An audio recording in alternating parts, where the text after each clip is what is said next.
Hello, friends. It's 10 o'clock, more or less, in Redmond, Washington, so it is time once again for .NET API review.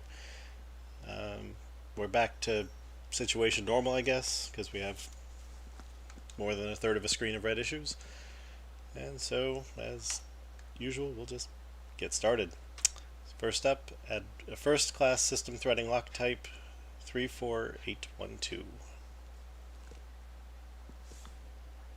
Yeah, so I put a link in the chat. We reviewed this before, and most of them were approved. The one thing I added was the um, uh, inheriting from iDisposable and adding the dispose method. So the lock type will have a disposable field. So I figured it would make sense to make it disposable itself. But Bradley mentioned in the issue an interesting point that that's also going to enforce any users of it to implement iDisposable as the compiler would warn otherwise, that containing types of iDisposable types containing iDisposable fields must also be disposable. So I mean, more than just warning, it's a little concerning from the perspective like all the places that we use locks that don't need to worry about disposal. What happens if you don't dispose it?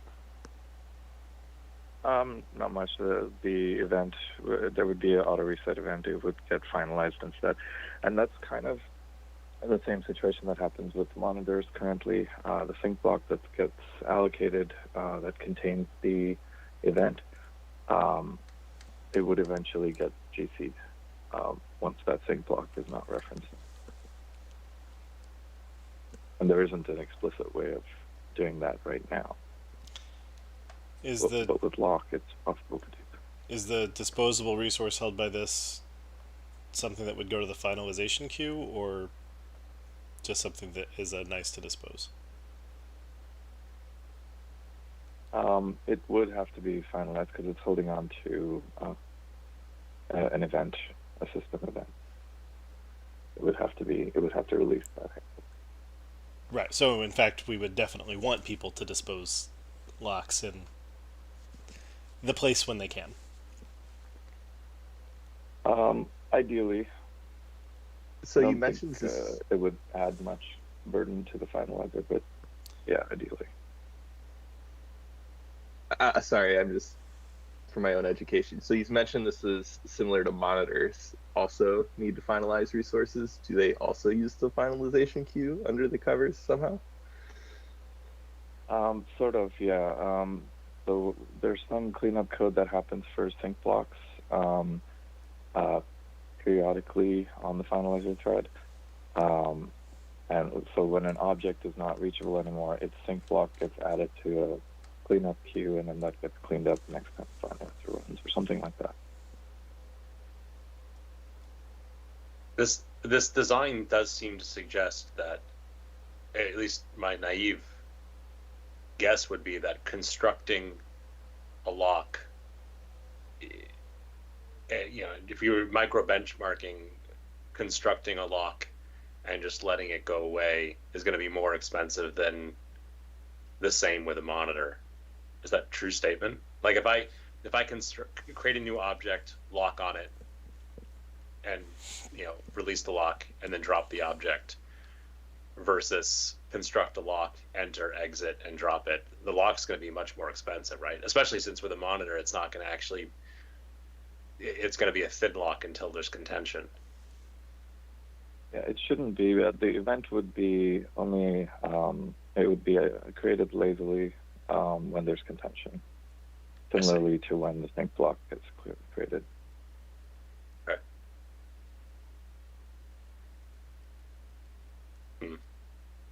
But would there still be? I mean, it'd still be registered for the finalization queue, even if there wasn't contention, or is that?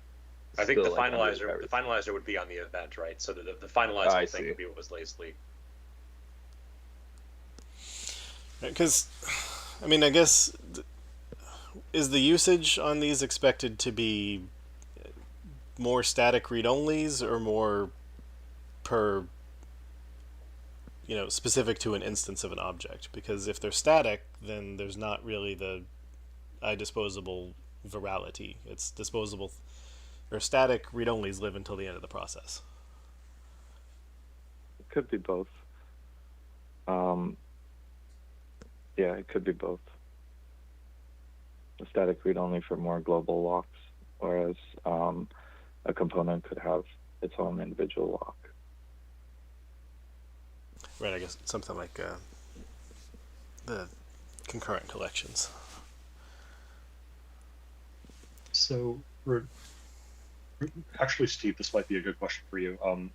Is it common that there is contention on most locks that are taken within the framework? Because I would imagine that the majority of locks never see contention ever during their lives. I think that's a true statement for most locks. Because if the disposable field internally is created lazily only in the case of contention, which I don't know enough about the implementation to make that claim, but I'm assuming that, then maybe we could just say, like, if the lock experiences contention, yes, something ends up on the finalizer queue, but we think it's a rare enough scenario where we don't need to trouble most callers with iDisposable details. That's sort of where my head is at too. But we've been burned in the past by implementing iDisposable on things like task, which is similar in that there are situations where there might end up being something disposable, but it's impossible to actually use with task. At least it's impossible to use well, and so we shouldn't have added iDisposable. We did, just blindly following the rules just in case someone would want to dispose stuff. We have a similar issue with, what is it, concurrent bag, I think. Or maybe concurrent bag is the inverse. Maybe it doesn't implement iDisposable, but there's a thread local under the covers. I don't remember. Yeah, I'm hesitant because it suggests you need to be very careful about cleaning up these things. The flip side is, if you were in a situation where you were experiencing any contention on these and you were creating them at a reasonable rate, we're not providing you with the means to do it. But I mean, how insane would it be for the implementation to be that when the lock count goes to 0, if it had created the event, it gets rid of it, going back to the assumption that the lock will be uncontended or have no contention from there on? That would be very expensive in the cases where it does get frequently contended. Well, if it stays contended, then you'd keep the event. But it would be if you keep going like but how would 10 things, and then it goes all the way to 0, and then does that over and over and over again. I mean, there are possible mitigations for the expense, like we could have some sort of efficient pool, but yeah, we could pool them. Right. So I'm just saying, like, we could, going back to we could stay non-disposable on the lock and try and, in the implementation, mitigate the finalization impact, whether that be return to a pool when it hits 0, and the pool uses whatever semantics it wants to free up things when the pool's sitting too idle, or whatever. Normally, I'm reticent to ship something and then later add iDisposable, because people start using it and it places. Then they start getting the burden of warnings and stuff later on. But in this case, I would venture to guess that the majority use case will be people replacing an existing thing with this. They'll be replacing their use of monitors with lock, and their existing thing already doesn't require being disposable. So if that's true, making this iDisposable in .NET 9, if we decided it was critical, would be unlikely to be, a significant quote quote break. We also wouldn't be really introducing any disposable resources. We would just be, reacting to the fact that anyone who was using this wasn't previously able to dispose, and we want them to be able to. So I would be inclined to just not have this now and see if we can avoid needing it, and if we can't and it becomes a real issue, add it in .NET 9. So, question about the behavior. I see it mentioned that it doesn't throw if the lock is currently in use. Will the lock APIs throw if you try to use it after it's disposed? Like, will it start throwing ODEs? Or will it, like, potentially reallocate the underlying sync block or whatever? Like, assuming it got fully released, assuming it wasn't concurrently used. I have to look at, well, I would imagine it would throw when it reaches contention again, assuming that wait handles would throw after they're disposed, but I'm not entirely sure about what they do. But I would be inclined to throw. Yeah, I mean, if we were to make it disposable, then it should be basically callers that are already past the dispose check get to run to completion, and callers that are not get an ODE. What is the behavior if you were to dispose in your current plan count, if you were to dispose this while the lock is in use? Dispose wouldn't throw, but if I were to then exit the lock, would exiting throw an object disposed exception? So any use of that event, so that would be trying to wait on it or something like that, would throw object disposed exception. I believe you can actually close the handle while you're still waiting on it, but it won't actually close it until you've done waiting on it, because there's an implicit reference on from the wait. So any attempt to add a new waiter would throw. Right, but that would be into. That would be into because with we're throw. relying on because we're relying on safe handle functionality. What's that? It's just a auto reset event. I don't know if the safe handle would do that, or if the wait handle has something. Yeah, I'm not sure. Probably the safe handle. So I'm also, like, inclined to think maybe you could add it later, and, like, worst case, people who didn't get warnings before do now. But, like, looking at the context behind the API, right, it's, like, meant to be faster than doing, like, a new object lock. And in the cases where it is contended, right, and I'm properly using the lock, and I know all my consumers are really done, and I want to dispose it, right, like, that will be faster than relying on the finalizer queue, right?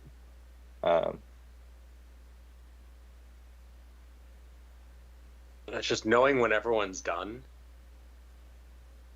is a challenge in many situations. Yeah, I'm thinking of like doing parallel things in the context of, like, a single ASP.NET request. Like, you know, by the time you exit the middleware, like, should be done.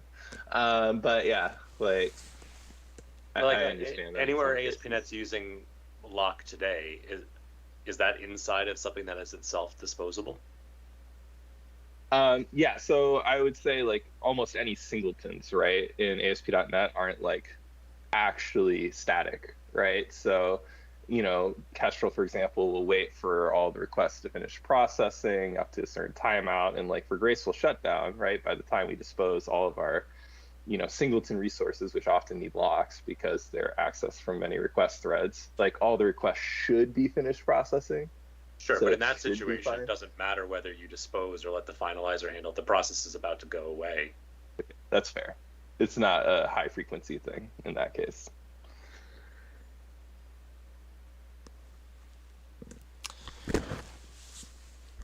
Yeah, I think I'm leaning toward don't be disposable and play tricks with the implementation to try to minimize finalization, and if that proves to not be enough, then make it disposable later. Yeah, I don't think we even need to play any tricks just yet.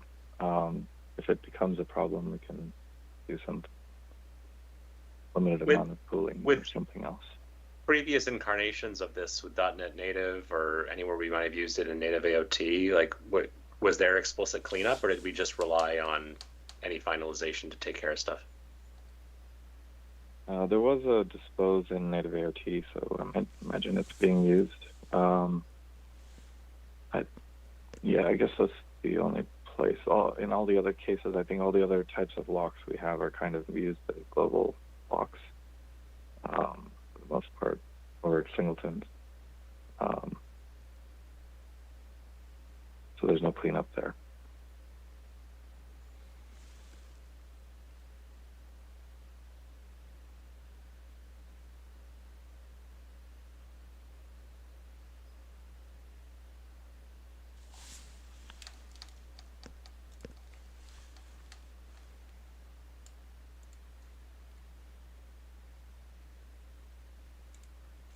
All right, I also vote for not yet.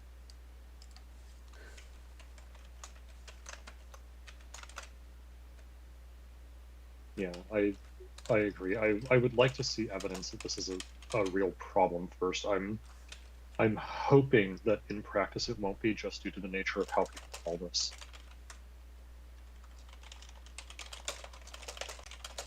Sounds good to me.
All right. We discussed adding iDisposable and said no. So I've pasted the shape that we previously approved, and I'll call it approved again, so we don't have a weird. We're checking it in with a issue marked as closed. So. All right, cool. Thank you.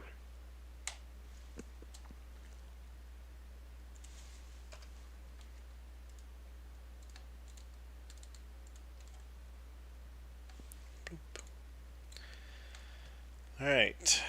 ASCII.equals 84887.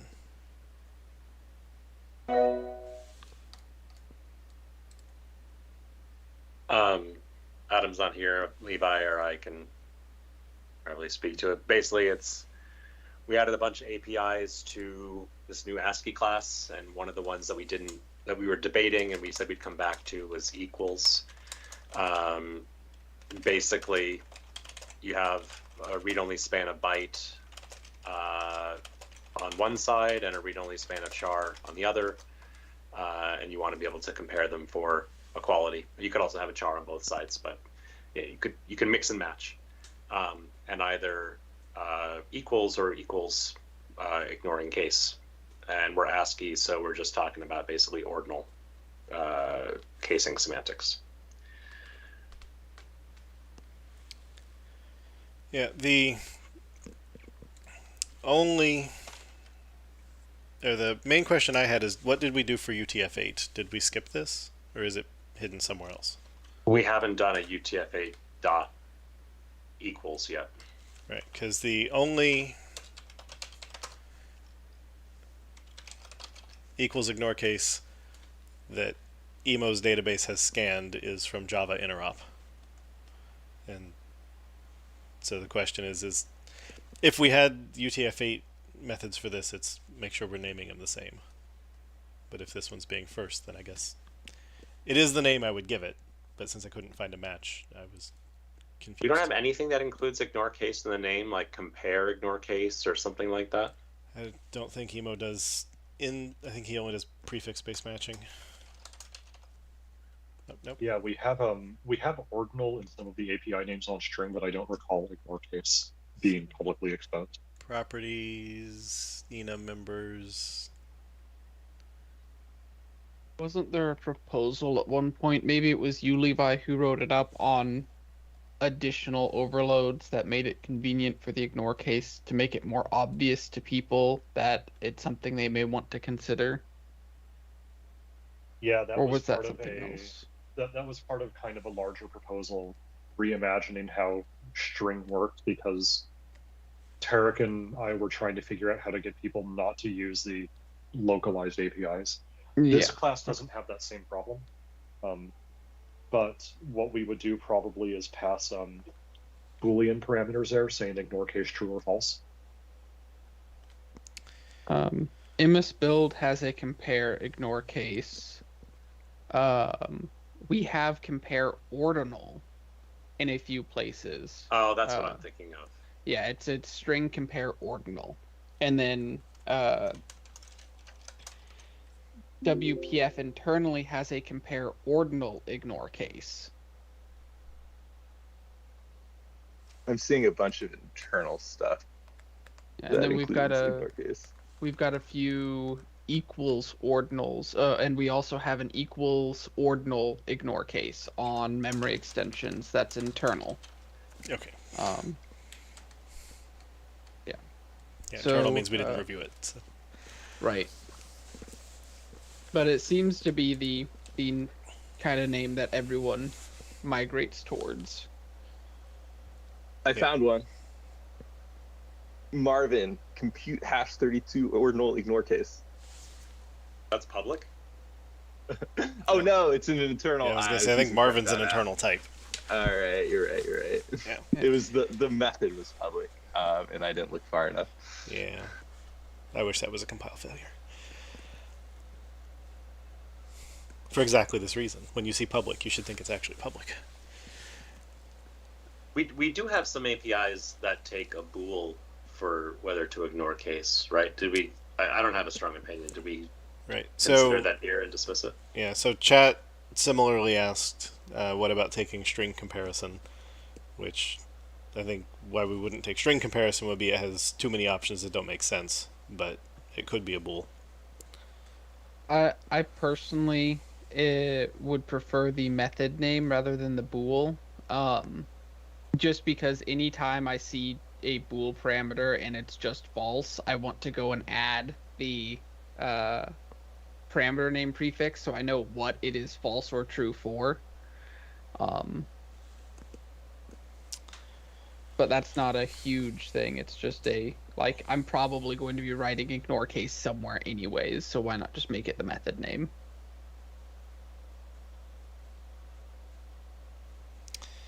I mean, I agree when reviewing it, seeing because the place we'd put the ignore case would be the third parameter, and Right, it'd be comma ignore case colon true or false. yeah, so you'd have ASCII dot equals an expression, another expression. And somebody probably wrote an annoyingly long line that made you have to scroll, like this one, and way over here it says, "Oh, false." Okay. So, for reviewing code, I think it's better as the method groups. But In which case, I think what's on the screen is quite reasonable. The question. The other naming question was, for things like this, is left and right what we generally call them? I think it's what we call them. My question was going to be, we're missing char on the left, byte on the right. Do we care?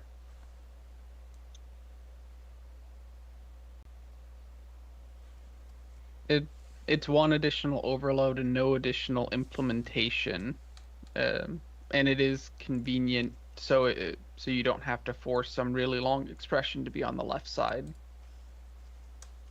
Yeah, I know that a lot of people like putting the constants on the left, just out of habit. So maybe we should just make that easy for people. Just complete the constants, like matrix. you could do U8 though. That's the thing. Like And in fact, you probably should use U8 because it would be faster. Well, it's gonna be. I guess it depends on what input you're comparing. If the input you're comparing against is coming in as a char, then your constant would be U8. But if the input you're comparing is coming in as byte, then your constant would be a normal string, probably. So I guess you could have it both ways, right? Yeah. You might not have a choice, effectively. I mean, if you have char and byte, like that gives you constants, right? Because you can always tell what the constant is. That's fair, right? That's true. Yeah. The scenario really is two things that are not constants that you want to compare against each other. Yeah, I guess just add it just for convenience. All right, so square it off. Yeah, and maybe we would have either an analyzer or something that says like, hey, you're passing in a constant for one of these things, and the constant shape doesn't match what you're comparing against. Like, you should really call the other overload instead. Yeah, it also helps source generators and stuff because they don't have to worry about exactly handling which parameter goes where. Yeah. Like the reverse Indianness and byte that we added. One question on the behavior. I know we've been round and round on this, but so I get like the intent of these is that at least one of them is all ASCII, right? And totally makes sense. The remarks on the screen are very basically state a guarantee, though, that if anything is non-ASCII, it will return false, and that seems too restricting. Like, it'd be nice to be able to say, the equals left, right, where they're both chars or both bytes, just delegates to sequence equal. I believe it's sequence equal difference. And is ASCII. But why pay the extra expense? Well, then why? Because sequence equal is right there. Yeah, you could call sequence equal if you believe it's ASCII. Right, I thought the point was that you could, if you're looking at the characters anyway, instead of doing two passes, validate and compare in one. But you're not doing two passes, you're doing a single pass. Because this is doing the check while it's doing the comparison. Like, I guess the big problem here is now you have to deal with the byte char overload, because that overload absolutely has to do an ASCII check. There's no other way around it. And if that overload does an ASCII check, why don't the other overloads in the exact same method group have the same behavior? So is the argument that that one of the two is ASCII already, otherwise you wouldn't be comparing? That's the intent. Yeah. The intent is almost all uses one of these should be a constant. Yes. Or the moral equivalent, something that you know ahead of time, you've computed ahead of time, and isn't known to be a constant. All right, I buy it.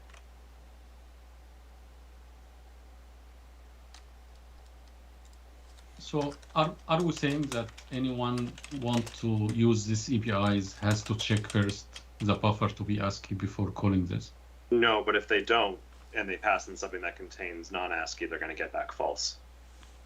Even if both inputs are equal, but quote equal. Right, so if you have a single 0x80 in your byte span, you'll get false, even if the other one is otherwise identical and also contains the 0x80. Yeah. The behavior seems fine. You're just saying you don't want to pay any extra cost if not necessary, right? I think that's kind of the point. Because presumably if one of these things is constant and you're using the ASCII class, you know it's ASCII. But how the callers will know that the failure, when getting false, how they know that the failure because it's not ASCII or it's not equal? If they don't know that it's ASCII, they shouldn't be calling this method, is the argument. Yeah, so this was my original question, but they have to check if this is ASCII before calling this. They have to check that at least one of them is ASCII, and they don't both have to be ASCII. They have to know that at least one of them is ASCII, because if one of them is ASCII and the other one isn't, it's not going to be equal anyway. So the vast majority use case here is comparing against something that is either a constant or something that you've already pre-computed and know to be non-ASCII. Otherwise, you wouldn't be using these methods. The cost of checking isn't going to be that expensive anyways, though, because we're basically just you can do it efficiently for both cases with an extra XOR effectively. Oh no, right. Certainly, as part of the implementation. I think Tarek's question was that does someone need to check on their own first before calling the method? If they care why it returned false, then yes, they could independently do an is ASCII check themselves. Yeah. But the which already the exists. use case for this is you're comparing against something known to be ASCII.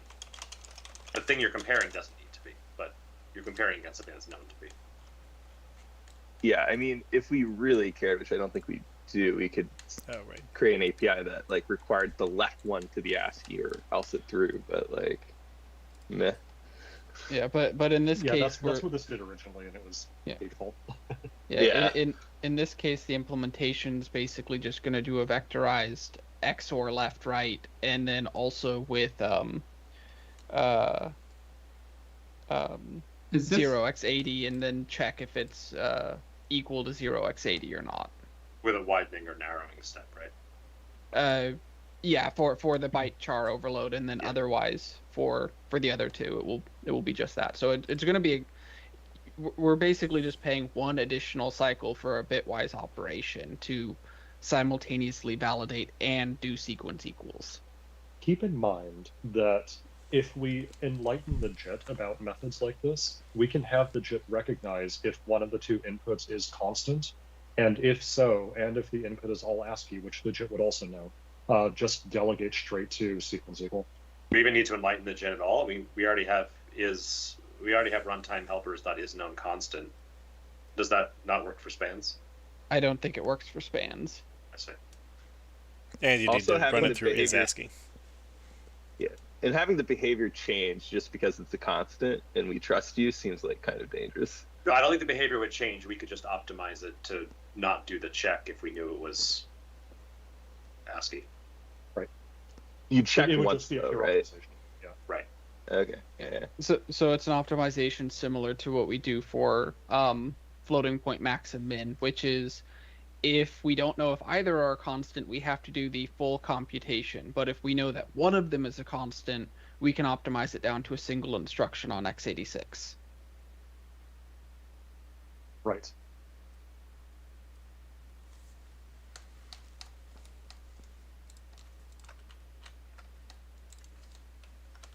So what would be the scenarios that this is going to be used with? Everywhere we do header comparisons in ASCII. When you say we, I mean, like, is it internal or users outside is going to use that? Yeah, both. Yeah, ML.NET has many scenarios where we have UTF-8 data in the model because it's super efficient, and where the user will end up having a UTF-16 string because that's convenient in .NET, and we want to compare the two. And they'll be in scenarios like Net Framework. They will compare it as ASCII? Well, the data is always, for these situations, the data is almost always, the thing you're comparing about is very, very frequently ASCII. It's ASCII letters and digits. Right, but if it would be improper to pass a UTF-8 string in here, though, because it is possible for an ASCII string, it is possible for an ASCII character and a non-ASCII character to be equal under an ignore case comparison. Right. According to the ASCII rules here? Not here, but I'm talking if we had a UTF-8-ish equivalent, which sure. is what it sounds like we were talking about just now. No, Well, but if UTF-8 was passed in and you exceeded the ASCII plane, something would have a high bit set somewhere, which would mean the is ASCII segment would fail. The scenario here is UTF-8, but with the thing you're comparing against being ASCII. Like so if I understand Levi correctly, he's saying that is the failure case. So you're saying that there are UTF-8 characters that would have the high bit set that could be normalized to an ASCII character in an ignore case comparison. Correct. Yeah, they're typically doing ordinal, so it doesn't have to account for ASCII A being equivalent to the alternative math A character, for example. No, This but isn't things this like isn't factoring S in and Turkish K. I or Kelvin. Right, but that's the thing that would normally be treated as equal under ignore case. Yep. So we're Right. Ordinal ignore case won't. For Kelvin, Ordinal ignore case will never match ASCII with non-ASCII. oh, No, you're it right, can. because we do the weird two upper and very. No, it can. against that. There is cases like, you have numbers, I mean, in very strange range in the Unicode, which can be lowercase to the ASCII number. String Yes, but, comparison dot ordinal ignore case will compare true for certain cases with ASCII and non-ASCII, you're saying? Yes, that's right. Well, then we have a bug Tarek in is the talking about, implementation. I think what Tarek is talking about is case folding, and what ordinal ignore case does is to upper on both sides. Which means Like it won't to- ever do it. Well, unless we change our implementation to be like actually spec compliant, which Right, but now today- we're not today- compliant with any spec. Today there is no situation where ordinal ignore case will compare ASCII with non-ASCII equally. Right. True statement? Yeah. Right, because and I don't think we want to fix it even if we were quote unquote spec compliant, because the ordinal part implies that they have to be ordinally equivalent, and so that's why we do the uppercase rather than the lower. That is, There's so many that is assumptions. that is a Windows-ism. There is nothing in the Unicode spec that actually says that. But yeah, that is very much a Windows-ism. Anyway. okay. So But to that, I think we're okay with the API as here as long as we square it off. So Chad is asking, have we thought about adding a type similar to the JSON encoded text where it's basically pre-validated as ASCII? Why? Just call sequence equal. Yes. Fair enough. I'm relaying questions. Should this, speaking of the going off the discussion we just had, should this be equals ordinal and equals ordinal ignore case, or is, since it sounds like ignore case is not going to do matching, just to help clarify that, Turkish I isn't going to ignore case to Latin I. I feel like it should be implied by the ASCII. Yeah, I mean the remarks for the char-based Not ones really. could say I mean, that like it's ASCII using ASCII non-folding.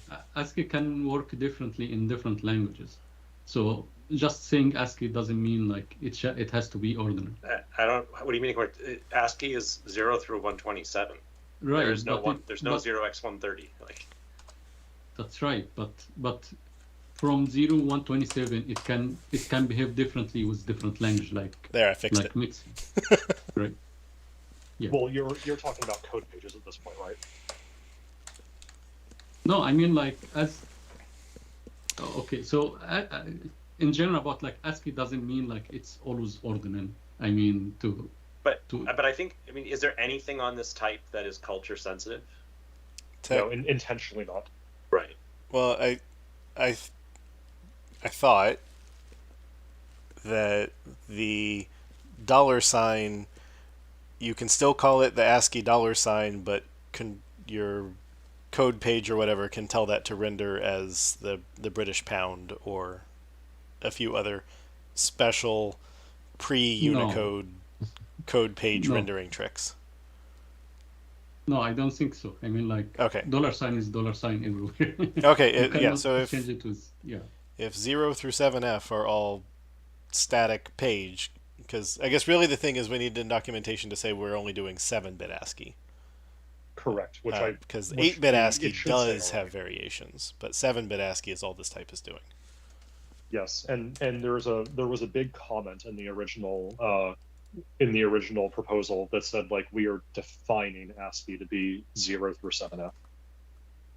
I didn't even know there was an 8-bit ASCII. I thought it was like Latin 1 or something. Once you get into 8, Yeah, it 8-bit. gets complicated there.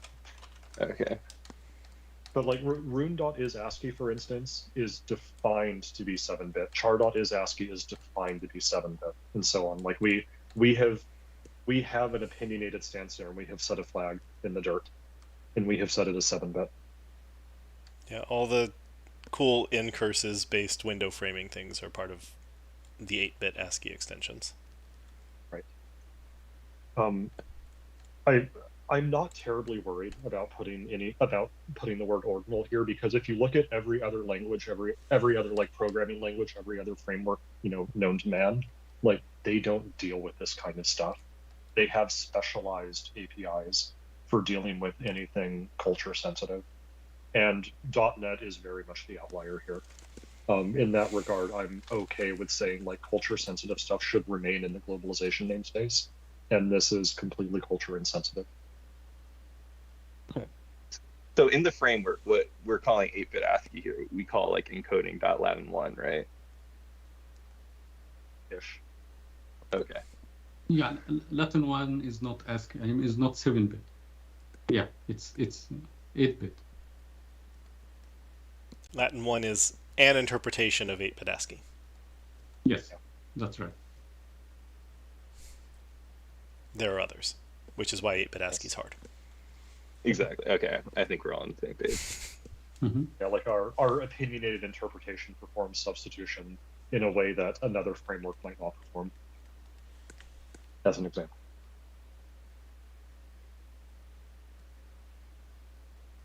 All right. Byte, char, byte, char. Yep. I can copy paste correctly today. All right. Are we happy?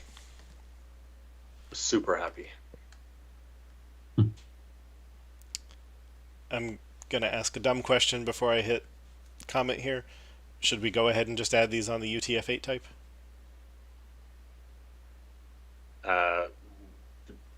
We don't have any of the ASCII stuff we've added on the UTF-8 type. The only thing we have right now on UTF-8 is like from and to UTF-16, right?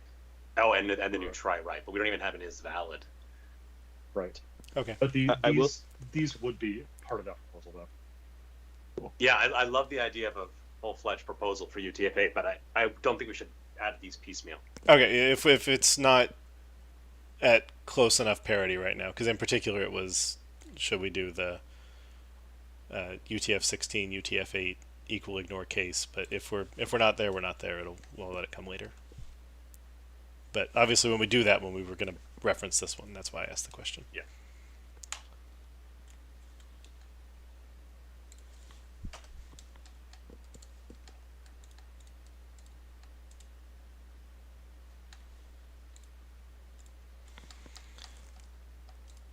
Okay, so we reviewed and approved this last week, and then I went to implement it, and I realized that my implementation of it actually shared an implementation across both int and long, just using generic math. And once the workhorse was generic math and the calling functions were just one-line delegation into that, it made me question whether we should instead just expose 3 methods instead of 6, just on a t instead of int and long, where that t is an I binary integer, basically. So as we could keep it with int and long, but it would in some ways be cheaper to just have it be a t and have it be more inclusive. No pun intended. The downside, I think, primarily is it lacks some amount of parity with the existing parallel.4, which is only int and long. I mean, if So we wanted to, we could approve adding the generic variants on that one. We could. Said if we That wanted would be to. more work, but yeah. Us approving and someone implementing aren't always the same thing. Yeah. But the overloads there are different as well. There's more and more complicated overloads for parallel 4. Fair enough. So, Tanner, what word goes on the constraint to make this be the most correct? And how do you feel about this? I binary integer, and I already commented on Steven's PR. and think it's a generally good idea. It's a I-binary integer of t. And then I was also suggesting not null, since I don't know what it would mean for one of these to be null. I guess you could interpret it as t.0. But that's once we're that's guessing, a stretch. then yeah. Is not null one word? Yeah. Okay. I think technically it needs to come first, but it doesn't matter. I know what you mean.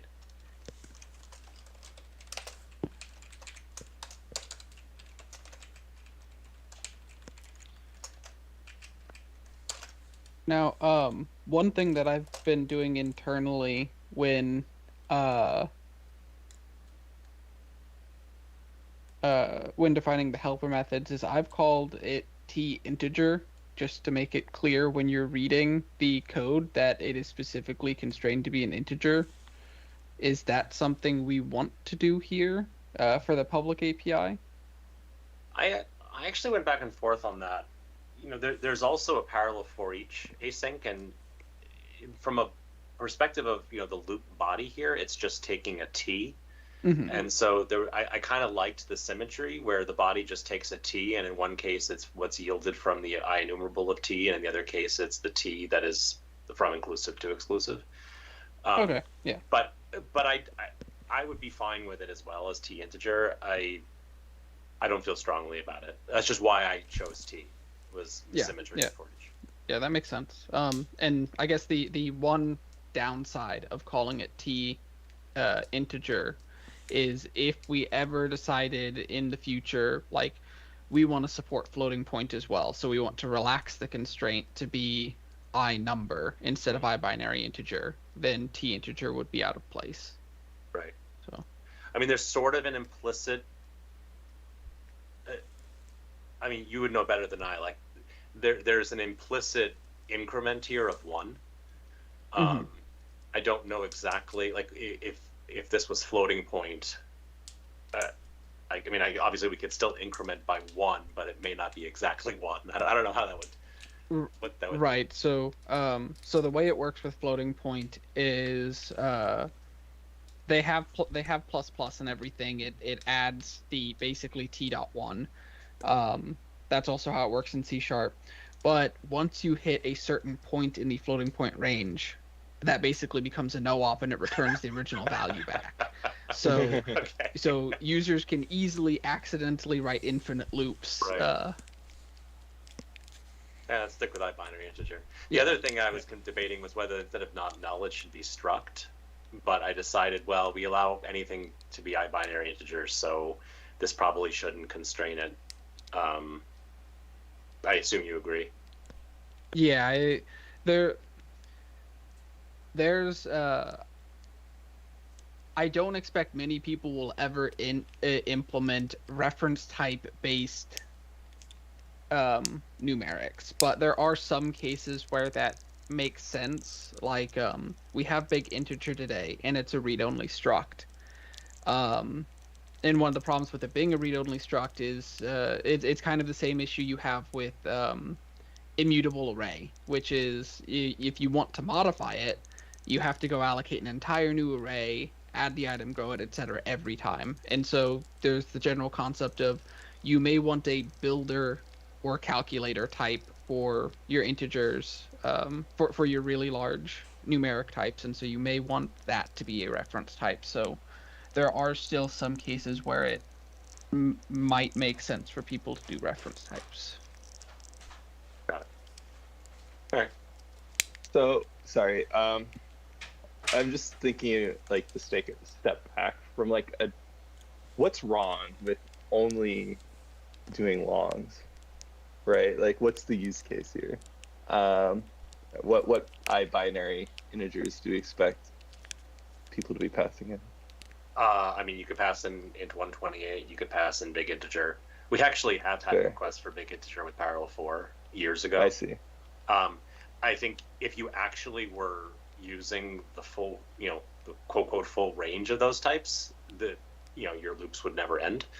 But you might be looping over a portion of the range that isn't representable with one of the smaller types, in which case you'd have to be doing the math yourself to adjust. So there's, I mean, I wouldn't have suggested this if we had to have a completely different implementation, but the fact that the implementation was like, it made sense to just implement one and then use it for both means we're actually doing more work to expose the additional, the type specific overloads for no benefit. This won't work on like car, right? That doesn't implement binary integer. It does because it does. Yeah, because C# considers it to be an integer type, and it has all the same operators that ushort does. You can even do char plus equals char, and it produces a new char, or division, multiplication, shifting. It all works. Okay. Yeah, because like I was just trying to figure out the use case, because I do think for it's a pretty common API, and it does make the doc a little more inscrutable. Like, but got to introduce people to this somehow.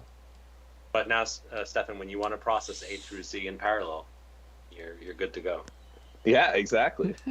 And async. So and you already said you don't want to do this, even though people have apparently asked for it for the non-async overloads. I don't not want to do it. It's just like those were written 14 years ago, long before generic math. We've deduped some of it now as of last week, but there's still work involved in transitioning those fully to be generic. If there's a strong enough use case, we want to go add overloads. I don't think it would be a breaking change to add a parallel 4 where there was a T in the place of the interlongs. I don't think there'd be an ambiguity error. I think the compiler would resolve them appropriately. Non-generics win. Yeah. On exact match. Maybe if there were places where you were passing in, actually, there might be a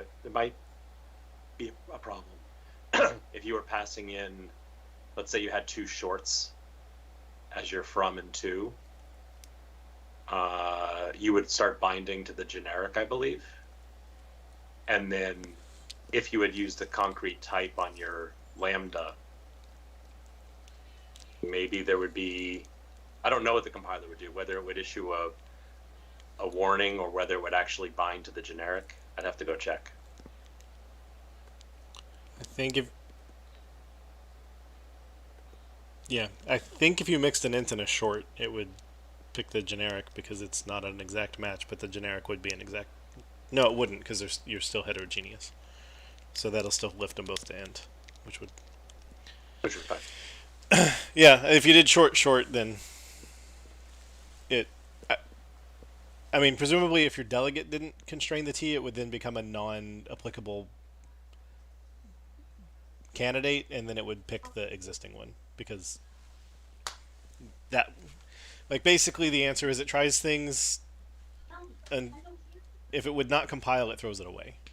So if you had short, and then instead of a implicit lambda, you had a typed lambda or a typed delegate or a method group reference, then it would be like, oh, I can't. Short int doesn't match anything, so let's lift it to int, and then it's like, ooh, yay, that all works. Right. Okay. Yeah. So the short answer is I'm not against it. I just don't have a strong reason to do it right now. Whereas we're adding this from scratch, and it's both cheaper and more comprehensive to do it with a generic.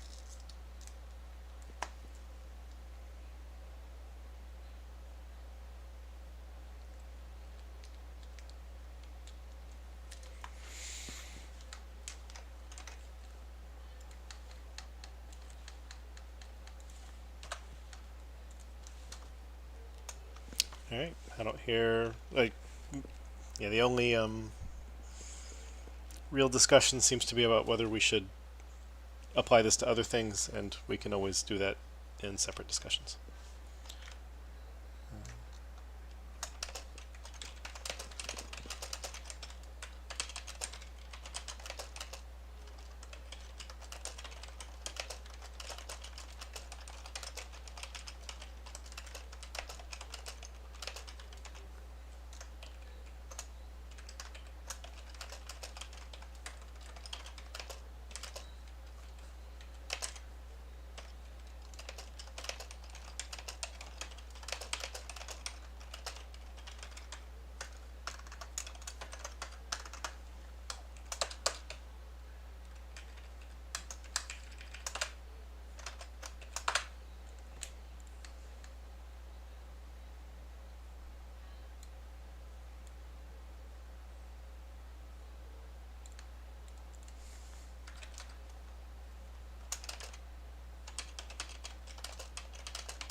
There you go. Thank you. All right. So, order says next up is provide trim safe mechanism to deserialize enums from strings with JSON source gen, but I think Eric had to drop. Yeah, I don't see him. So he said if he wasn't here, just skip it. So skip it. Introduce time provider extension method to create a CTS to be canceled after a specific time period. So that's obviously cancellation token source. This is 85080. Yes. Yeah. So part of the work is that we did in the while supporting time provider as time abstractions, we have exposed new constructor for cancellation token source, which is take the time provider and take the time span, which is make the token source, I mean, like get cancelled after some specific period. And this constructor is, of course, I mean, like supported in .NET 8 only. So the issue here is like if somebody want to use the same functionality in down level, I mean, they cannot, of course, I mean, they cannot call this constructor because it's not supported there. So the proposal here is to have a new extension method which can support this functionality, which can be used down level or in .NET 8 too. I will say that I think it's fine to do because it's something people need to do.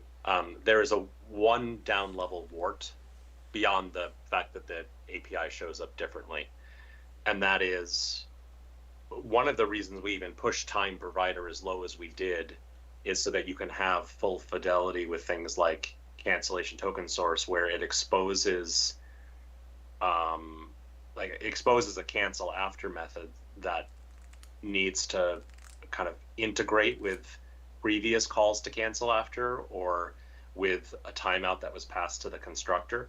So if you say new cancellation token source, 150, that will start a timer with 150, and then later if you call cancel after, it'll basically reset that same underlying timer to whatever new value you provide. With this extension method, you can still create the cancellation token source and you can give it 150, but when you call cancel after, you won't be resetting the previous, or you may not be resetting the previous timer because the previous timer might actually be external to the cancellation token source that's being created. Right.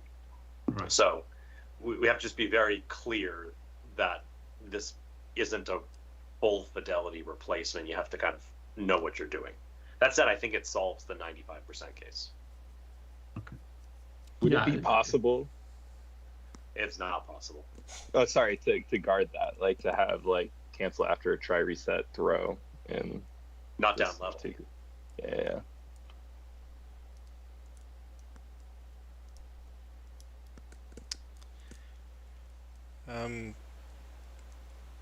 Since this is a method taking a time provider as this parameter, why is it an extension method and not just an instance method?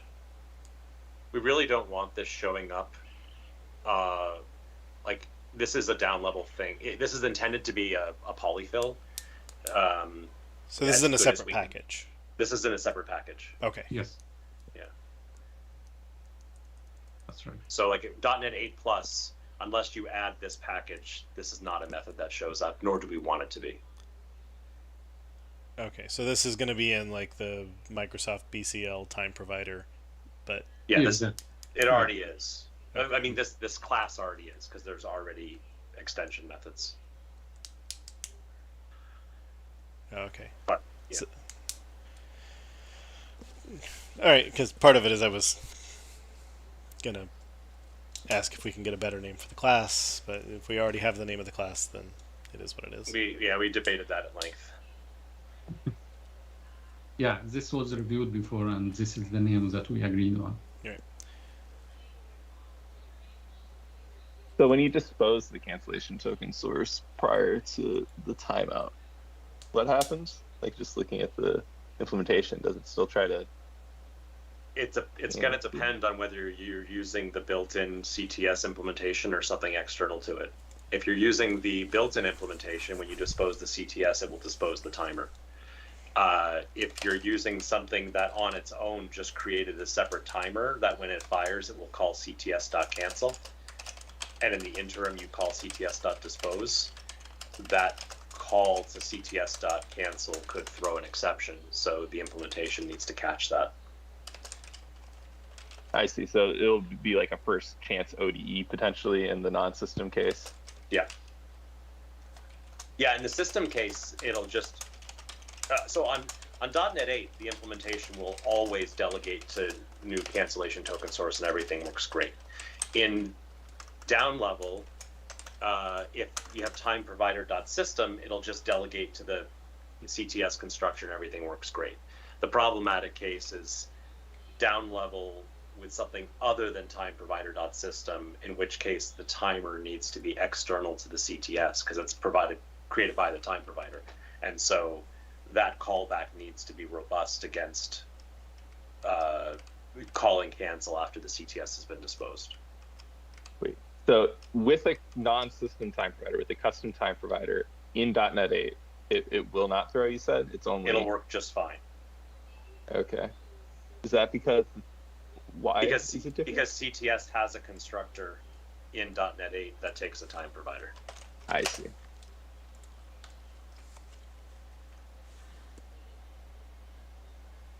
And so CTS is just using time provider.create timer rather than timer's constructor. But the CTS is controlling the callback.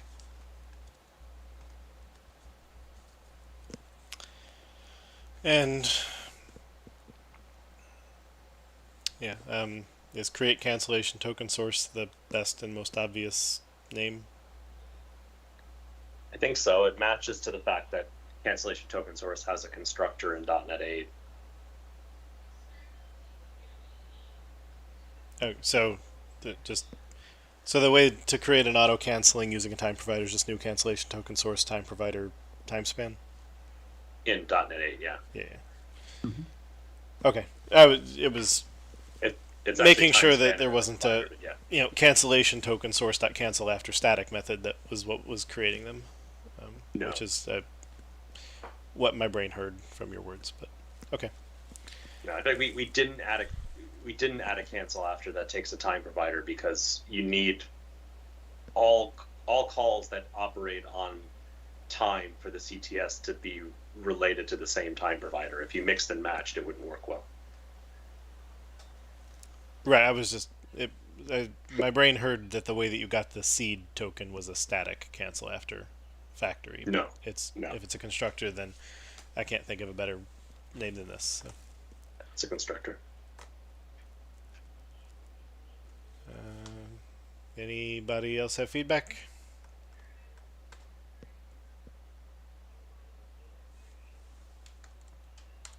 Boom.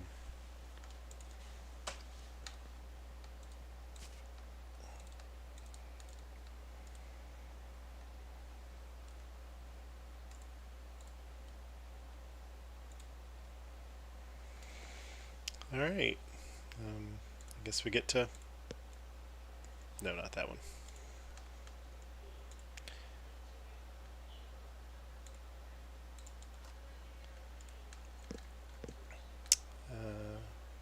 Encoding, try get bytes and try get chars, 84425. Mr. Toad. Yep. So back in .NET Core 2.1, we added a get bytes and a get chars method that takes a read-only span and a span, and gets the bytes from one into the other or the chars from one into the other. But it requires that the destination span be large enough to accommodate all the data, otherwise it throws. Internally now we're using a try variant, at least for try get bytes, because there are multiple situations where you want to try and do the encoding or decoding, and then grow your destination if it's not big enough or whatever.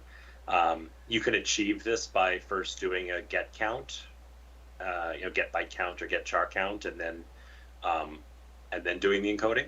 But you can also just do it in one go. It's more efficient.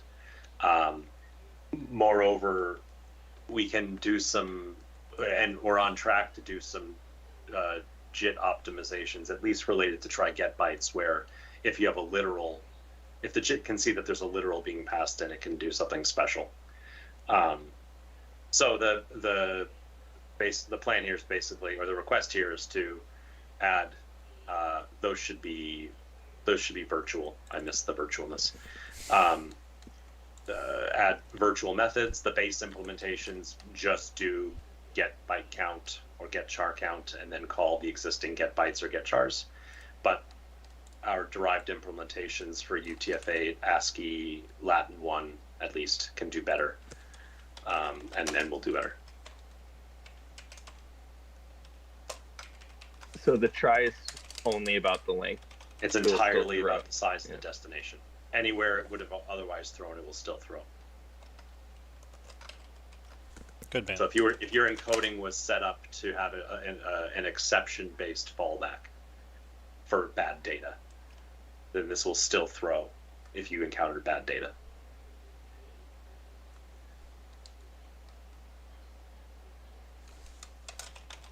I'm personally in favor of the API.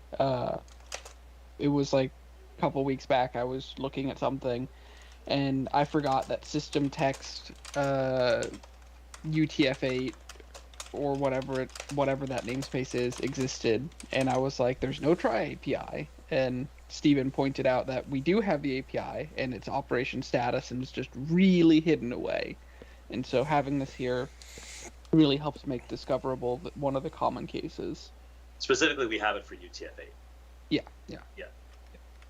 One of the benefits of an API like this too is you could imagine an API like this passing a flag into the main workhorse routine, basically saying currently the workhorse routine tries to go as far as it possibly can, and then it returns a flag to its caller and operation status flag saying, hey, this is how far I actually got.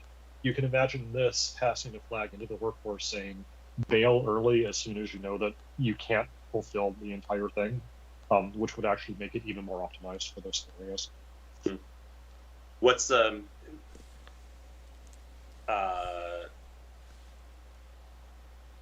I see. Because the from operation status ones, they guarantee that they will have they will process as much as possible, and so you might actually care about the output up until that case. Whereas this is yes or no, and it's zero if it couldn't do it completely.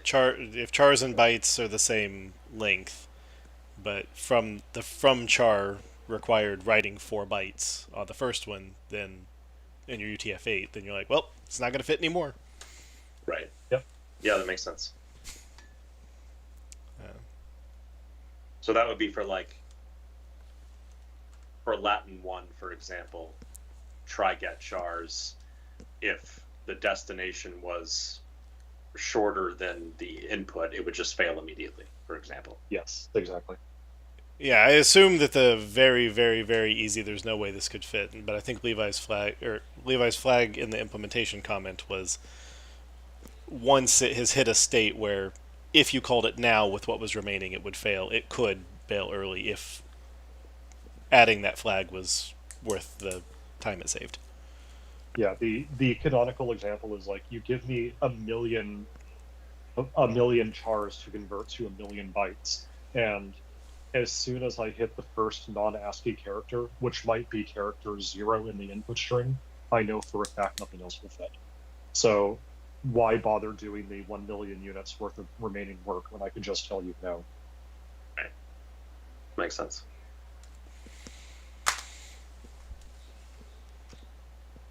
Okay, so they should be virtual, and we're going to make them work. Yeah. Is there, while we're doing this, is there any directly relevant other thing, like, does the UTF-8 type that has the operation status, does it have the span writing one, and we should add the try one there, or no? It just has an operation status one, and I'm not sure we want to go and add a Okay. try one.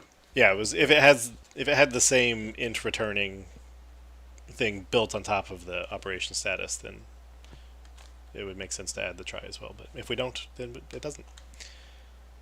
And those are both capital. Yeah. All right. Any other feedback? And this is probably obvious, but this is all or nothing, right? Like you're not like It's all or using nothing. this to If it returns true, then it's fully ditted and the output contains the number of bytes or chars written. If it returns false, bytes written, chars written is 0.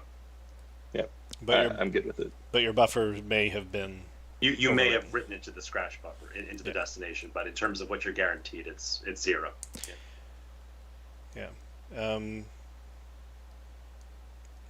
Right. So I guess if this was a brand new type, these should be called source and destination, but probably calling them chars and bytes and chars to match the non-try versions is probably the best names.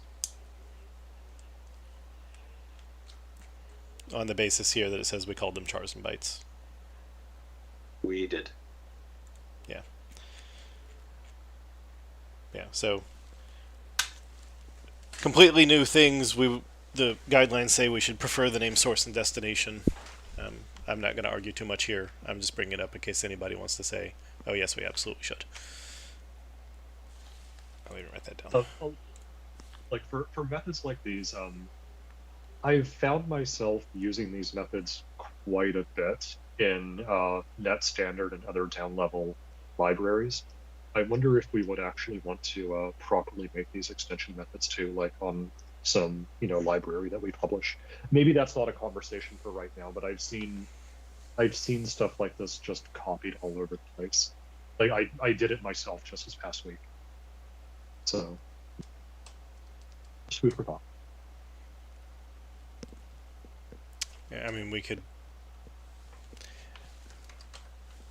easily add it as an extension method in one of the polyfill assemblies now that we have them.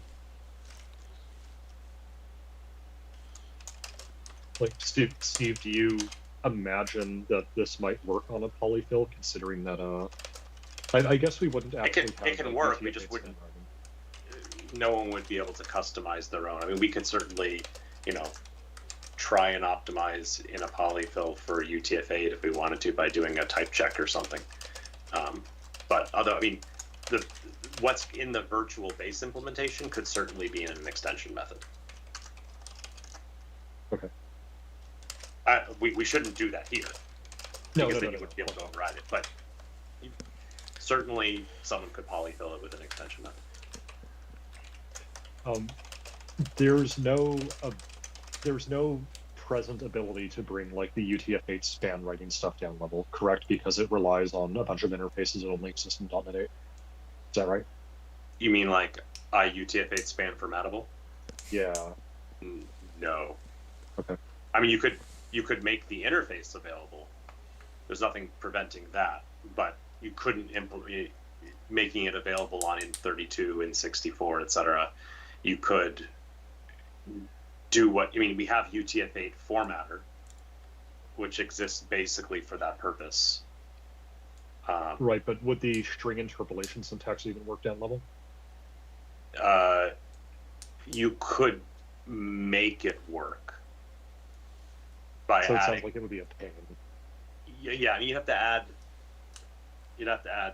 the interpolated handlers and know that you're using a version of C# that isn't technically supported. And got it. But yeah. Okay.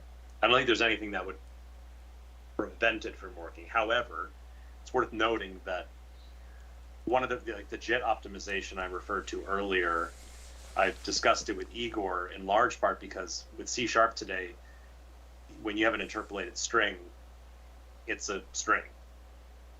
There's currently no C# support for like a U8 interpolated string, which means that when you use UTF-8.try_write, all the literal portions of your interpolated string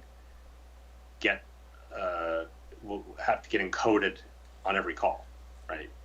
Basically, we pass each of those literals to encoding.utf8.try_get_bytes. And so it's probably more efficient to just interpolate the whole thing and then down level to just, interpolate the whole thing into some span of char and then encoding.utf8.getBytes the whole thing. Okay. With the JIT optimization, it'll basically turn those try get bytes into JIT time literals so that we don't have to encode it every time. But that optimization wouldn't be down level. No, that's great. Thank you for the context. It kind of makes me think that maybe something like this would be a little less useful in a down level package, given the scenarios that people intend to use it for. Mm-hmm. Or given the scenarios that we intended it to be used for, that is. Yeah.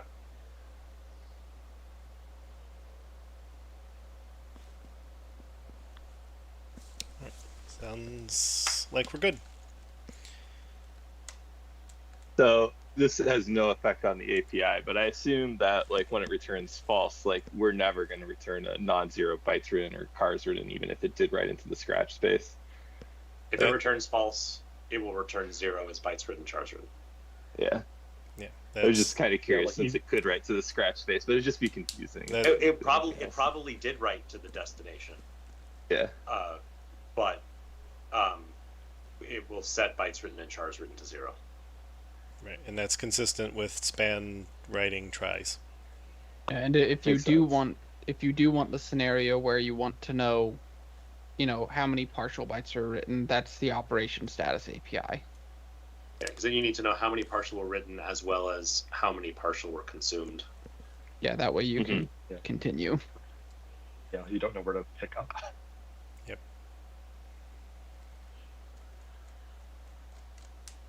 It's the same thing that's going to make UTF-8.index kind of interesting, because we're going to have to tell you other things about the matches rather than just where in it is. Like we need to tell you other lengths that a normal API wouldn't give you. Same concept.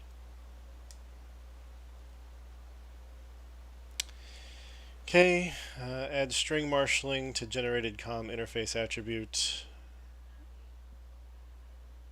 This one probably needs Yes. Aaron or Jeremy here. I was going to say, since Aaron and Jeremy aren't here to share in the glory of discussing com, maybe we can punt. Yep. I was just looking to see, is it obvious enough? It's probably obvious enough that we could say yes, but... oh, sorry, I clicked. Alright. Add This reflection to is a big support thing. to byref Yeah. feels probably dedicated. Yeah. It's a big feature that they've been working on for a while. It deserves its own dedicated time. Okay. Add a range attribute constructor to support arbitrary I comparables. I don't even know what this means. Is Eric online? We could ping him, see if... No, otherwise we would have done the JSON one. Oh, okay.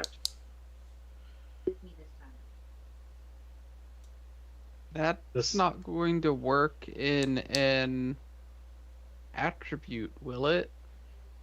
I didn't think attributes could encode boxed values. I'm pretty sure they can. You can't Okay, put like is 3 boxes to an allowed? attribute that took an object? Pretty sure that works. I mean, we could test it real fast. I Yeah, think like you can the- only do primitives though, not your own Okay, custom structs. Right. The scenario makes sense. Just I'm not sure if it works the way they want it to work. Yeah, I mean, you could always do the like you can instantiate the attribute and shove it in the data model. You just couldn't encode it using attribute syntax. Yeah.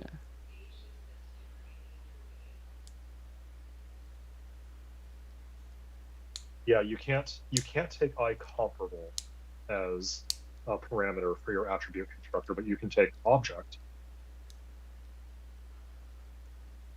And then they'd have to validate that it implements iComparable, and All right, we'll wait for data annotations to be able to represent themselves on that one. I think the next one on the list is mine. This one shouldn't be hard. There's just a question on do we want to spell out a word or not, I think. So the premise here is we expose a matrix 4x4 type. In the graphics domain, there is both left-handed and right-handed coordinate systems. And much of the industry uses a left-handed coordinate system. Some of the industry uses a right-handed coordinate system. Our types used the right-handed system because X and A used the right-handed system. However, many libraries that provide similar functionality to what we're providing in system numerics provide both left-handed and right-handed versions for convenience. And so the proposal is we explicitly provide the missing left-handed variants.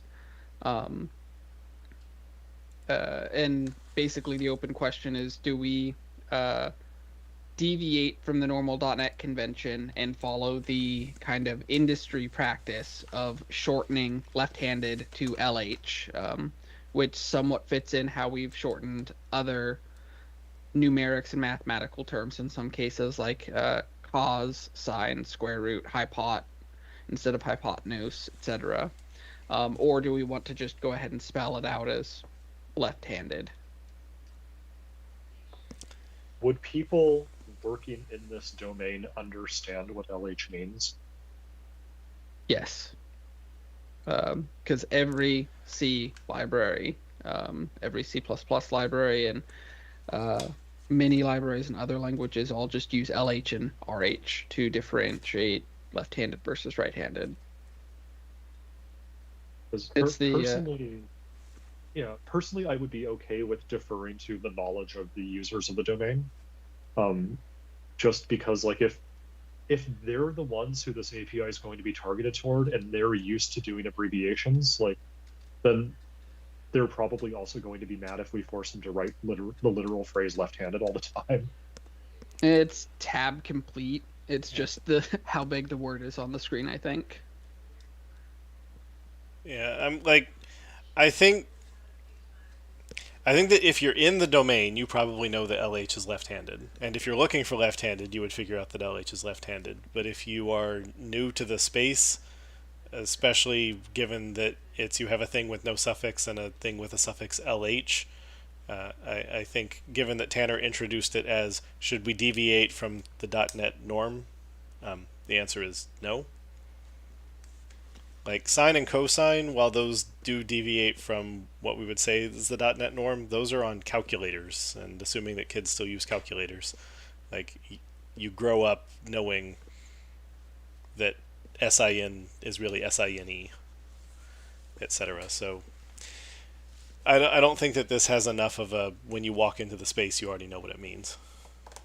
Personally, in that I looked at it and I'm like, create look at left half, like that was without reading the title, my brain expanded LH in a completely different way.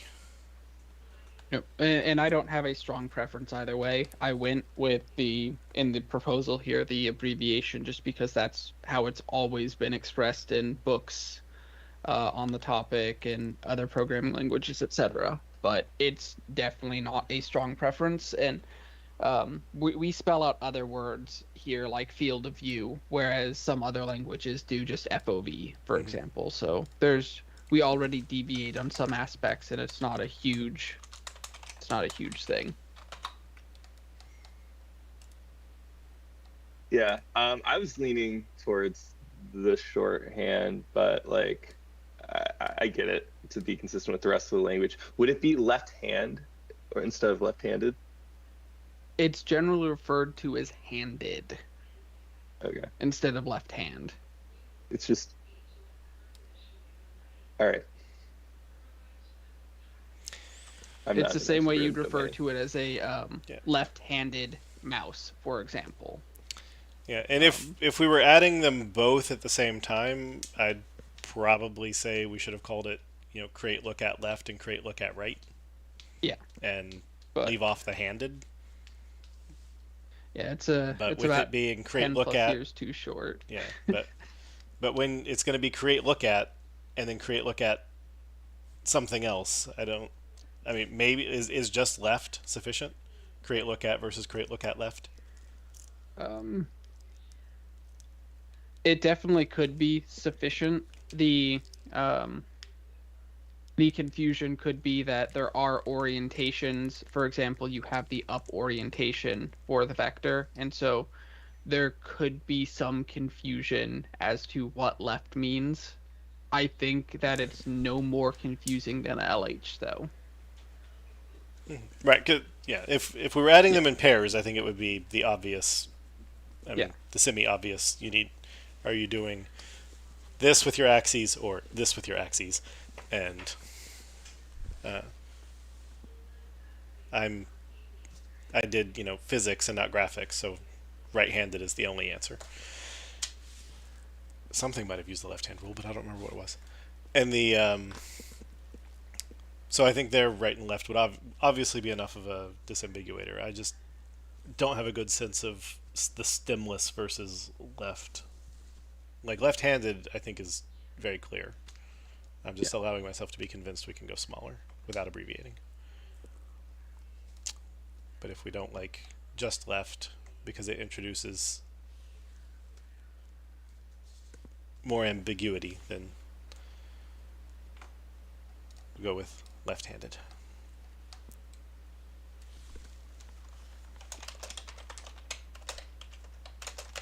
I think people will be happy that the methods just exist because no one wants to remember that which exact parameters you have to negate to inverse between the handed systems.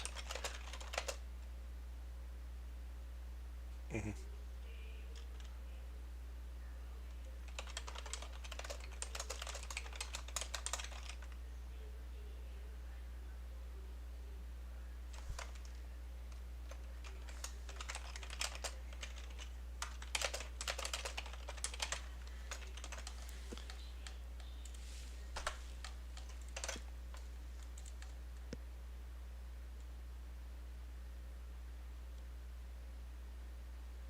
And I assume that you copied the signatures of the other things and just inserted the suffix.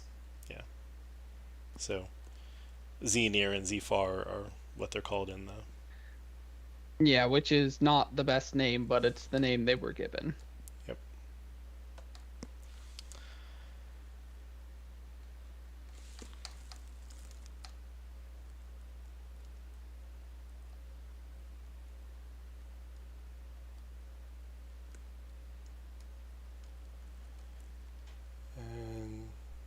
Yeah, so for YouTube chat, the suffixes, right-handed or dexter, would again be fine, but the right-handed functions already exist with no suffix, and that's where the name gets weird.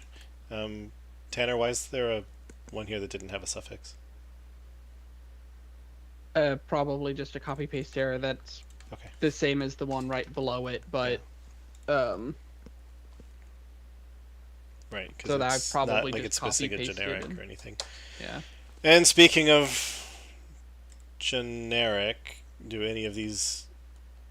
Is this something that also has generic variant, or is this just specific to matrix 4x4, which is non-generic?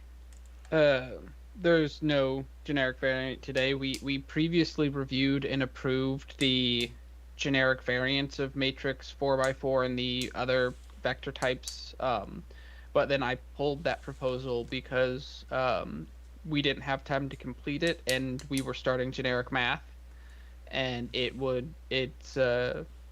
we want to go revisit the design, take into account what's available with generic math now, and give something that's altogether better than the previous thing.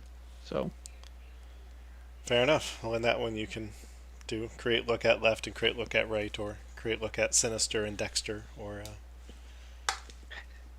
it's clear, but then you have to remember what sinister and dexter mean. I'm just echoing suggestions from chat. Actually, chat said SX and DX, and I expanded the words because I knew what they meant. But okay, so no cascade effect from this in current releases.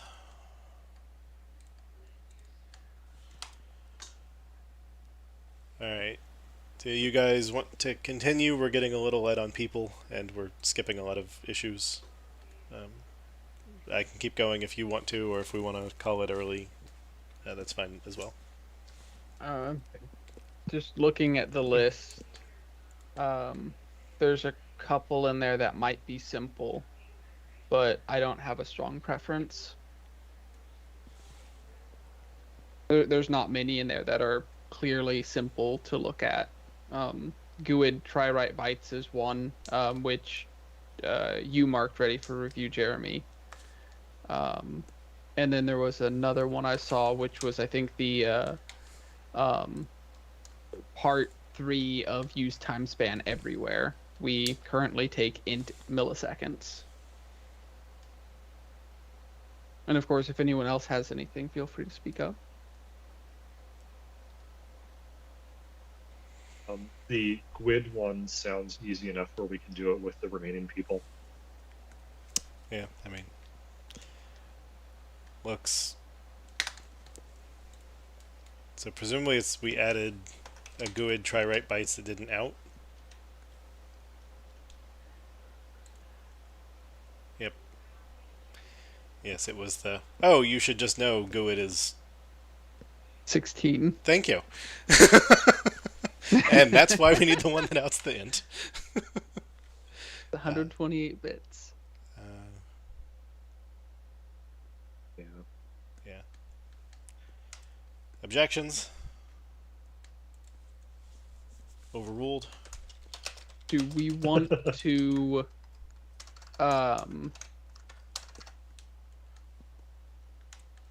to soft obsolete the one that doesn't return the length and just push people towards using the one that outs things? Why? Less risk of errors. We probably should have been consistent and done that in the first place, since it's a quote-unquote user-defined type rather than a primitive type. And by soft obsolete, you mean editor browsable never? Yeah, just editor browsable never.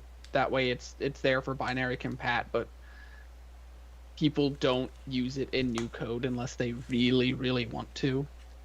The JIT's already going to be able to optimize out the variable when it's unused, provided it gets inline. So there's not even really a perf reason to prefer the former. The only real thing I see people do is, like, they'll call methods like this and then they'll double check every single return value and then say, if it did not return true, throw an exception. If it did not return 16, throw an exception. Because people feel obligated to check all of these. So I could see, I don't know why we don't have like a write bytes method, but so be it. That said, I don't feel that strongly about obsoleting this. I mean, we can add it. This was supposed to be the easy review. That's also easy, right? It's write bytes, destination, returning int. Well, I guess the consideration is we have try write bytes on primitives, right? Or no, I guess that's on bit converter. Is this one on bit converter too? The current one's directly on Guid. Okay. Yeah, so we have try write bytes and write bytes for the primitives on bit converter. So we do have both.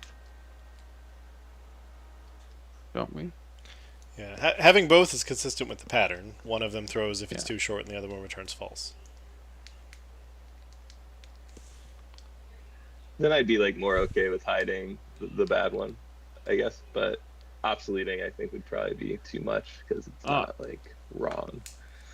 Actually, it looks like Bitconverter does not have a non-try API for any of the primitives.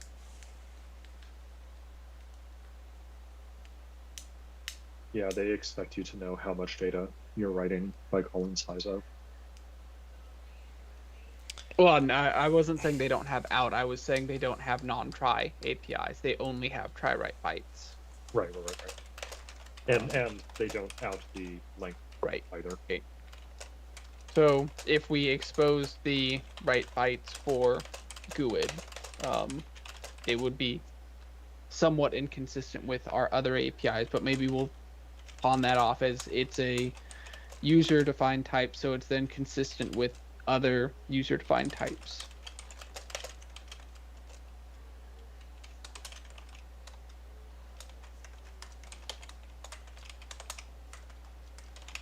Do we actually have, aside from Bitconverter, do we actually have write bytes in here? There's a few APIs that are called write bytes. There's, but not in corelib. Like metadata. Yeah. So maybe we don't keep it in scope. Maybe we don't have write bytes in scope here because there's no existing pattern for us to use. Like maybe we would just consider it on all of the primitives in one go. Fair enough.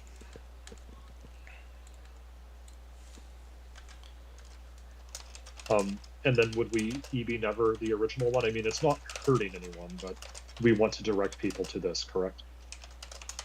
The writing more characters? Sorry? I mean, I don't know. Like, people are going to choose this shorter option, I think, in a lot of cases. But, you know, if they knew both existed, they'd just be like, oh, I know. But, like, sure. It's not like you won't be able to access it. It's just it won't show up in IntelliSense. Yeah. Or autocomplete. Right? Because Well, I would never use this overload, that's the thing, but, you know, we also know what we're doing. That's exactly it. Well, so we would use the editor browsable never. Like, what? I mean, it just comes down to when you're in the middle of, you know, some other thing. You have, like, you know, field 1 dot try write destination.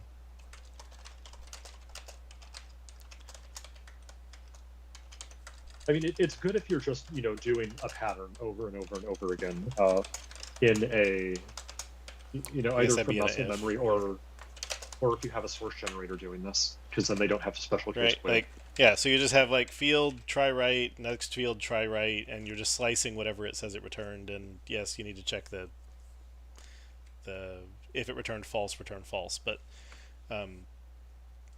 in compound try writes, having the pattern of it outed the number and you just get to put it, and that's what came up in the previous discussion, is if all you're doing is writing a GUID into a buffer, well, for one, you want the thing that we said we're not going to add in this one, which is the int returning write bytes, and it's when you're composing that now just having this pattern that you can follow over and over and over again is better.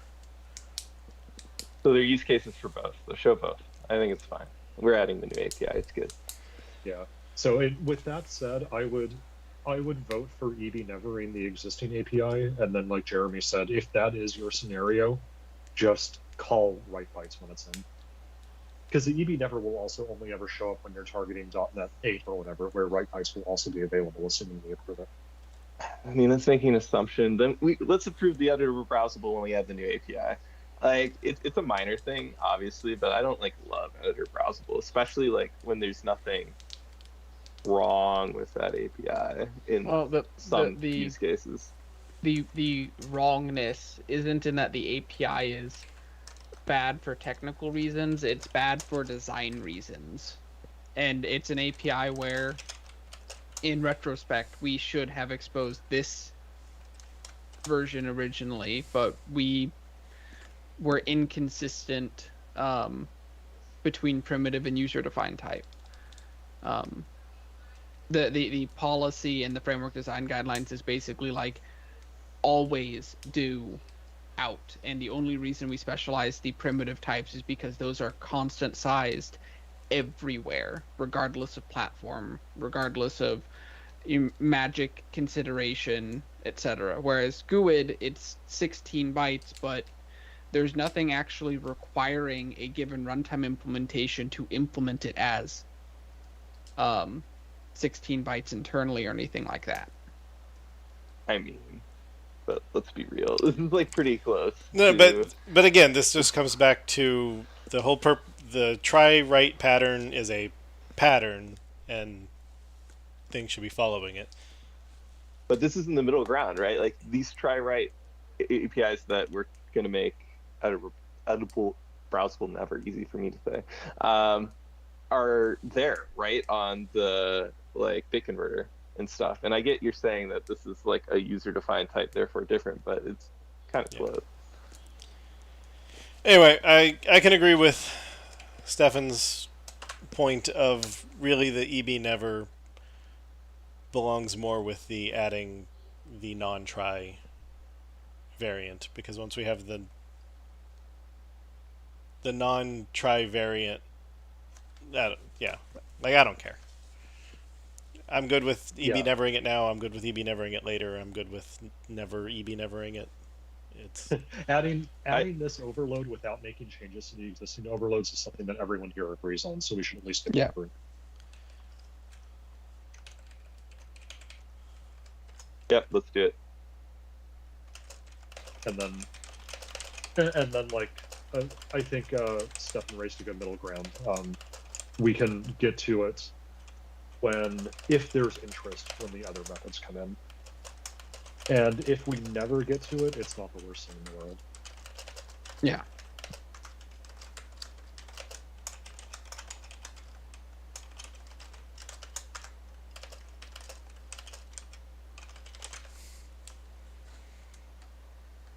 Okay. Just wait until we start EB nevering stuff by removing it from the ref assemblies. Well, that's a breaking change. It is. Yeah, I think for that one the plan was don't remove it from the ref assembly that way, but rather Jared had the proposal for some attribute binary compat only. That way the language could actually do all of the relevant enforcement. Yep.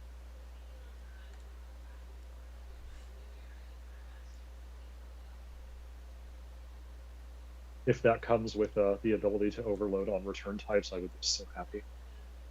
You can overload on return types, just only with implicit conversions. All right. Anybody have a 5-minute issue? I don't see anything that's clearly 5 minutes left. There's a couple that could be simple, but they could also easily go off in the weeds. There was an analyzer one kind of near the bottom of that list, which looked like it might be easy. The bit converter one? Yeah. Oh yeah, that's the one where we added a new API that a bunch of people asked for, and now we want to help direct them towards it. Yeah, so previously the only way you could do functionality was bit converter to string replace long expression. We finally added convert.toHex string, and so we just want an analyzer that says if someone's doing this above pattern, be like, hey, we got this cool new API that's better. Yep. Yeah. If it's literally a search and replace of top with bottom, like this seems really straightforward. Yeah. Yeah, and this is what, performance info? I guess. Yeah, I think so. We don't. It's both. It's like performance and maintainability. Yeah.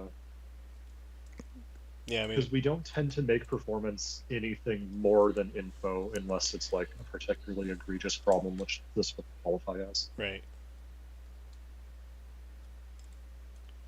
I mean, depends on how big your input was, but yeah. It's still O of n. Yeah, but it's if the intermediate string goes large object heap, it's more expensive than it needed to be. But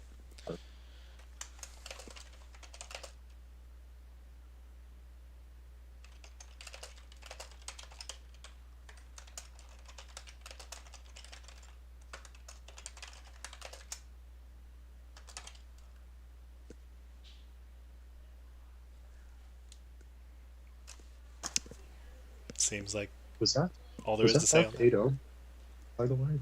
What? What was that marked as? Future. In terms of milestone future. Okay. Yeah, most of the ones we're looking at now are future, but they're really kind of anytime issues. They're not top down, but if someone has some free cycles, This is go ahead and do it. Yeah, this is the different people in management have different opinions as to what milestones mean, and the current prevailing one is if a thing is in a milestone other than future, we should be trying really hard to make that be a commitment. Sure. Yeah. So it's future because we don't care when we get to it. So I don't know, because this is an analyzer that talks about a new API, or an API that was very recently added.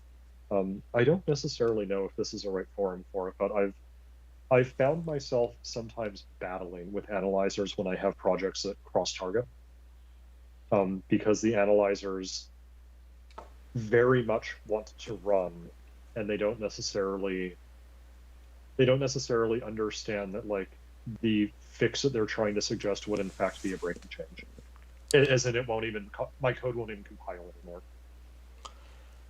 So just throwing that out there. Yeah, that seems like a featured design discussion with someone like who's it, Manish? And because when the analyzer's running, it's only running in a specific configuration. It doesn't know that the project's multi-targeted. Exactly. I think it's maybe allowed to go reach in and ask questions of the CS proj to see if it knows that it's multi-targeted, but I think that's maybe generally considered a no-no. But yeah, it seems like there should be a minor feature for, like, what are the well-known TFMs that it's targeting, if anything, and if so, then suggest the fix as if target or greater fix, else keep the fallback. But that's like a general analyzer feature and not a per case thing. Yeah, well, right. I mean, you'd certainly then have to decide, do you like having this pound if and now really needing to care between two different DLL outputs for your testing, or would you just say, I'm going to stick with the one that works at my minimum TFM? So really it's, different people are going to want different things. Certainly the more pound ifs, the harder your code is to maintain. And your comment on testing kind of hits home too, because I actually keep on my own box a copy of Netcore 3.1, like, just to be able to test against down level TFMs. But probably, I mean, a thing that I might do in personal or in projects I was working on, maybe say, oh, this is a good idea. Oh, it's a static method. You can't. I was gonna say, and find a way to, to hide it out, and that maybe make that I make a utility method that does the pound if once, that I make my own helpers dot to hex, and it does the thing. Honestly, I probably already would have done that because I don't like that string replace floating in the middle. So the pound if approach would be good there, but you don't really want it sprinkling all around your code base. So I generally isolate all mine to helpers, but if there was a general analyzer feature, I feel like you could pretty easily integrate into editor config the preference of, like, support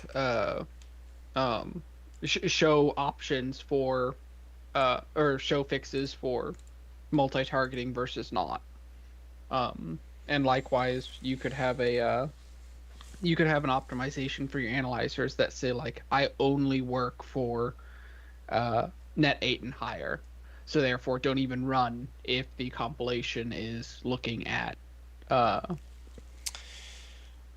Yeah, I mean unsupported targets. The problem with all of this really comes down to there's a TFM and another TFM. How do you compare them? It's a really hard answer. Like, most of us have most of the graph in our heads, but if something is targeting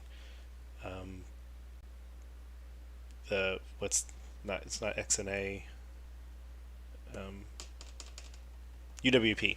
If you're using one of the UWP things, like, do you know off the top of your head how that compares with Net3?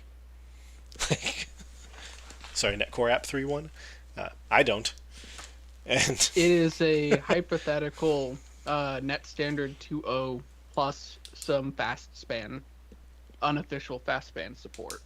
Right, but so it's the when we're only talking about versions on the same stem, it's easy, and then most of us know or have in our head where the net standards line up against any single of the lines. But if you say, oh, I target net 4.8 and net core app 5, it's like, I don't know, is this method available in both of those? Like, becomes a trickier question. Like, you're skipping standard and you're only doing the specific implementation lines. So that's where there may be room for an interesting feature discussion with Manish, but it probably will come back as this is a hard problem, and multi-targeting isn't all that popular. I'm guessing that's what PMs will say. We do a lot of it, and we hope that our customers don't have to.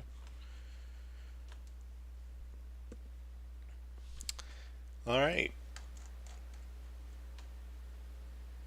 Well, we left one red issue, but that's because its representative had to bail. But we got through a bunch of non-red issues, which is great.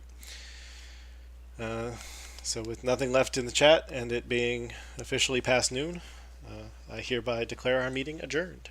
See you all at the same .NET time on the same .NET channel next Tuesday. Auf Wiedersehen.